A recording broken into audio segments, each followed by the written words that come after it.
Karibu sana kwenye kiota cha thamani ambacho kimepewa heshima kubwa ya kuitwa Napita 2 ya kwetu sisi, ambayo siku zote huwa haikosi la ziada ya kuweza kupitishiana, kwa sababu hapa pia yapo yale ambayo yanakuwa tunayatamka kwa ufupi, lakini yana nafasi pia ya kuyataja kwa urefu, licha ya kwamba kuna vingi sana ambavyo tumekuwa hatuvifahamu, lakini hivi bwana vimekuwa vinawakilisha hususan zaidi katika Umoja wa Mataifa, na vina nafasi pia ya kuchangia maendeleo pamoja na vitu kadha wa kadha katika maisha yetu, na ndio maana sisi pia huwa hatuviachi viende kama vilivyo. Kwa hiyo nikualike tu tuwe pamoja kwenye pazia letu hili muhimu la Napita 2 ambalo linasimamiwa nami.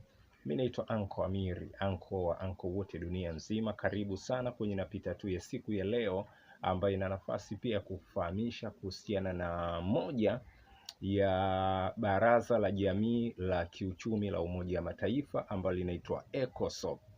Kama ushapata nafasi ya kulisikia au umepata nafasi ya kulijua kwa juu, basi leo tuna nafasi ya kupita nalo ili tujue kuhusiana na hii ECOSOC ambayo imekuwa inatamkwa kwa ufupi.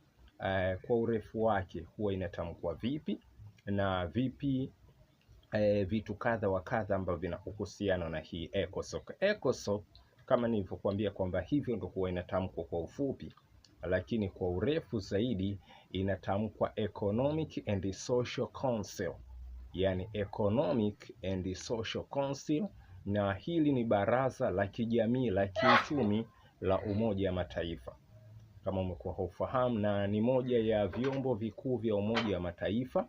Na ECOSOC ilianzishwa rasmi mwaka 1945. Katika upande wa historia ilianzishwa hivyo, na ECOSOC inahusika pia kwa masuala kadha wa kadha, lakini miongoni mwayo ni masuala ya kiuchumi na kijamii duniani kote.